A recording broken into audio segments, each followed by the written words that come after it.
Salut, c'est Cyril de Hub de Fou, j'espère que tu vas bien. Aujourd'hui on se retrouve pour un nouveau podcast pour voir ensemble comment éviter les flops quand on crée un produit.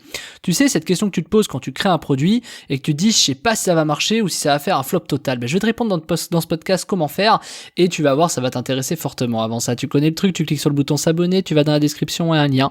Ça s'appelle rejoindre mes contacts privés, tu cliques dessus, tu mets ton email et tous les matins tu reçois un podcast à forte valeur ajoutée avec des informations qui vont changer ta vie et ton business, crois-moi. Ok ? Allez, on y va. Bon, tu le sais, il y a des produits qui sont mieux que d'autres. Toi, par exemple, quand tu regardes des produits, je sais pas comment tu fais pour regarder le produit des autres. Peut-être tu fais de la veille concurrentielle, peut-être tu regardes les pubs qui passent, peut-être tu t'es inscrit à des programmes, à des trucs et tu reçois des newsletters pour tester un peu les produits, voir à quoi ça ressemble. Tu sais, il y a des produits qui se vendent mieux que d'autres. D'ailleurs, la plupart des produits qui reviennent sont des produits qui se vendent très bien. Le problème, c'est que lorsqu'on voit ça, on a tendance à croire que du coup, il y a deux façons de penser qui se dessinent. C'est vu que je le vois beaucoup, c'est que ça marche. Mais vu que je le vois beaucoup, c'est que si je le fais, ça va pas marcher parce que tout le monde l'a déjà fait. Donc on se fait avoir par ce genre de petites ruses psychologiques qui sont de dire ok, donc si je lance un truc qui ne se voit pas, il y a des chances de pas marcher, sinon ça se verrait. Et si je le vois bien que ça marche, du coup si je le fais, c'est débile parce que les gens ont déjà communiqué là-dessus. Donc du coup, t'es toujours un peu piégé. Donc on essaie de trouver une sorte de rationalisation en te disant oui, là peut-être ça va marcher, peut-être ça va pas marcher. Donc le problème c'est que tu arrives comme ça et tu te dis, un peu à tort avec des a priori, tu te dis, tiens celui-là il va marcher et celui-là non. Tu vois, c'est un peu comme l'email, je sais pas si tu fais de l'affiliation, c'est pas que l'email d'ailleurs, c'est l'affiliation globalement, pourquoi ? Parce que l'affiliation ne fait que relayer le produit des autres, donc c'est un peu la même chose, mais dans l'affiliation tu te dis, je sais pas, t'as 3 programmes, tu peux faire de l'argent sur 3 programmes d'assurance, comment tu les choisis ? Comment tu peux être sûr que lui va mieux marcher que lui ? Et finalement, la vraie réponse, c'est faut tester les 3 et voir celui qui fonctionne le mieux. Mais t'as peut-être pas l'argent pour tester les 3 au début, tu sais peut-être pas comment faire, c'est quand même assez compliqué. Donc comment on peut savoir si ça marche ? C'est une vraie question. Je te propose de faire l'exercice inversé. Plutôt de te regarder si ça marche, tu sais, la plupart des gens se disent ouais, je vais regarder là si ça marche, peut-être qu'il y a un bon formulaire, peut-être que c'est un bon produit, peut-être qu'il y a un peu de la scarcity, tu sais, la scarcity c'est quand tu mets des timers, des attentions, des machins, tu vois, moi c'est un peu mon mail du dimanche soir si tu le reçois, d'ailleurs je t'invite encore une fois à t'inscrire si c'est pas le cas, du dimanche soir où je dis attention, le prix il double à 23h59 et il double du coup, donc c'est un peu ça le scarcity, c'est attention l'urgence, tu vois, d'aller un peu faire peur pour vraiment augmenter l'urgence. Et donc du coup, si on inversait la question, plutôt que de se poser la question est-ce que ce produit marche ? Et si on se demandait quel produit ne marche pas ? C'est-à-dire qu'on a tendance à se dire tiens, celui-là il marche parce que, celui-là il marcherait parce que, mais on se pose pas la question. Et si on se disait plutôt tiens, ce produit marche pas, et pourquoi il ne marcherait pas ? Parce que finalement le fait de te poser la question pourquoi il marcherait pas va répondre aux questions de pourquoi ça marche. C'est un petit jeu psychologique qui est très intéressant, parce que c'est un peu disruptif, mais ça permet pour toi de dire ok, si j'arrive à répondre à tous ceux pourquoi ça marche pas, finalement je vais pouvoir corriger et je vais pouvoir faire en sorte que le produit marche, tu vois. Parce que normalement tu le sais, si tu fais du business depuis longtemps ou même si c'est récent, tu l'as déjà entendu quelque part ou pas, mais avoir une idée c'est bien, mais ce qui compte c'est le process. Tu peux avoir la meilleure idée du monde, tu vois, pour autant il faut quand même que tu aies tout le process qui va derrière. Donc ce process déjà c'est de dire, peut-être que ton problème c'est d'analyser ton problème. Peut-être t'as pas lancé ton produit, donc déjà tu peux même pas le savoir. Du coup, peut-être que quelqu'un d'autre l'a déjà fait. Est-ce que ça a marché ? Est-ce que c'est quelque chose que tu vois souvent ou pas ? Ça, c'est des indicateurs, comme on a dit, qui sont des a priori. Mais finalement, le seul vrai concept que tu peux avoir, c'est d'écouter le marché. C'est-à-dire, est-ce que le marché a envie de, de savoir si demain je fais du business en ligne, est-ce que le marché a envie de savoir comment je mets de l'eau en bouteille ? Non. Par contre, dans le business en ligne, est-ce que les gens ont envie de savoir s'ils veulent remplir leur mailing list ? La réponse est oui, tu vois. D'ailleurs, je suis un des seuls formateurs, je crois, qui n'a pas la formation comment remplir sa mailing list de zéro, tu vois. Alors que c'est le truc qui forcément marche de A à Z, tu vois. C'est la formation à avoir absolument. Le must-have quand t'es infopreneur. Le truc, c'est que tu te dis forcément que quand tu crées un produit, finalement, même si les autres l'ont fait, même si ça marche, il va falloir, t'as quand même une autre notion derrière, c'est la qualité de ton produit, c'est-à-dire que est-ce que t'es vraiment légitime pour parler de certaines choses, tu vois.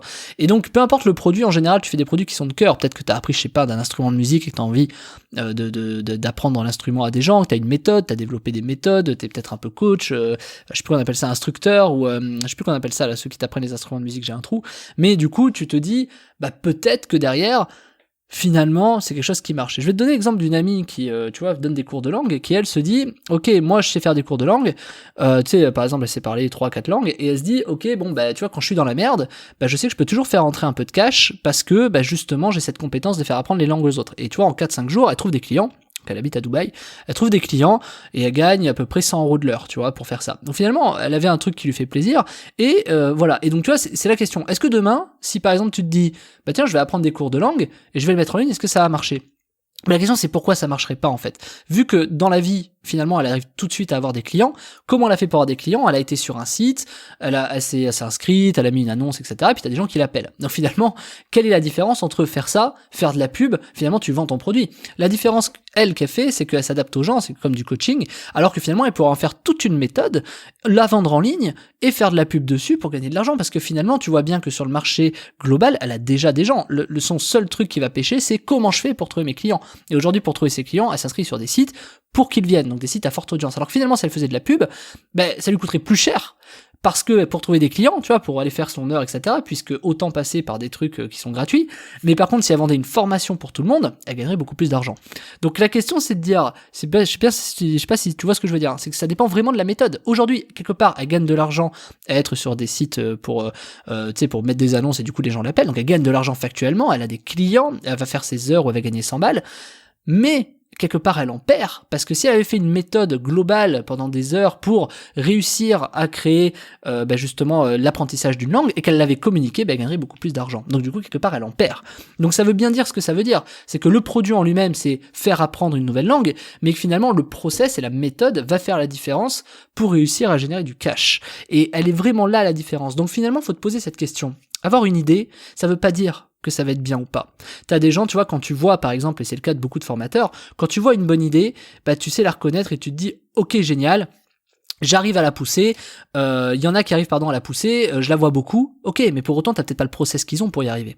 Et c'est là où souvent des gens se font avoir, c'est que du coup ils vont faire la même chose, mais en fait ils ont pas le process. Alors tu vas apprendre la méthode, tu vas apprendre le processus, et c'est ce qu'il faut faire, mais t'as beaucoup de formateurs qui donnent pas de méthode et qui donnent pas de processus. Et c'est pour ça que moi j'ai décidé cette semaine de te faire une formation, une méthode qui s'appelle Comment vendre un produit en masse à coup sûr, et je t'ai développé toute une méthode, ça dure plus de 2 heures, hein. Je t'ai développé toute une méthode qui est infaillible pour être certain d'avoir un produit qui va se vendre en masse à coup sûr. Cette méthode, elle est infaillible. Je l'ai développée, tu vas voir, je t'explique toute mon histoire dedans, je t'explique pourquoi je suis arrivé là-dedans, pourquoi finalement j'ai eu cette idée, pourquoi je t'ai tout développé, tout détaillé pour que tu comprennes vraiment la psychologie qu'il y a eu autour et pourquoi c'est une bombe. Et je ne connais personne qui fait ce que moi, ce que je vais t'apprendre, ce que je fais moi-même, et je suis le seul à faire ça pour une raison simple. C'est d'une puissance tellement énorme que si je t'explique de quoi il entend maintenant, tu me croirais même pas.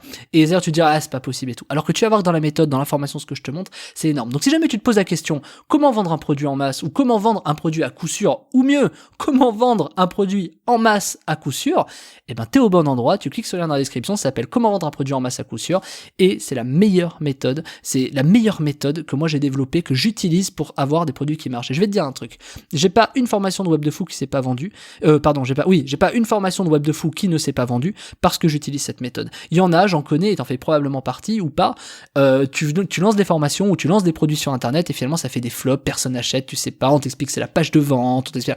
Non, il y a plein de choses que t'as oubliées, c'est pas qu'une page de vente. Évidemment, une page de vente, ça permet d'optimiser les ventes, ça permet de vendre mieux, bien entendu, mais le sujet, il est pas là. Le sujet, c'est comment être certain que t'as un produit qui se vend bien et en masse. Parce qu'une fois que tu vends en masse, optimiser, là c'est un peu plus de la rigolade, tu vois, parce qu'une fois que t'as un produit et que ça fait de l'argent, c'est plus facile de déléguer ça, faire des bonnes pages de vente, et tu vas gagner encore plus d'argent. Mais le plus dur, c'est au début. Le plus dur, c'est de te dire, ok, il faut que je lance le produit, il faut que je le teste, ça me coûte de l'argent, je sais pas. Je t'ai trouvé une solution énorme, simple, rapide, qui demande vraiment pas beaucoup d'argent. Avec 50 € tu peux le faire, vraiment, je sais. Et franchement, entre 0, tu peux même dépenser 0. Je te donne des méthodes gratuites qui sont plus longues, mais je te donne aussi des méthodes payantes qui sont plus rapides. Donc t'as le choix, c'est-à-dire t'es même pas obligé de dépenser plus, tu peux dépenser 0 et tu peux quand même réussir. Je te montre tout dans la formation, c'est énorme, tu vas réussir à vendre un produit en masse à coup sûr.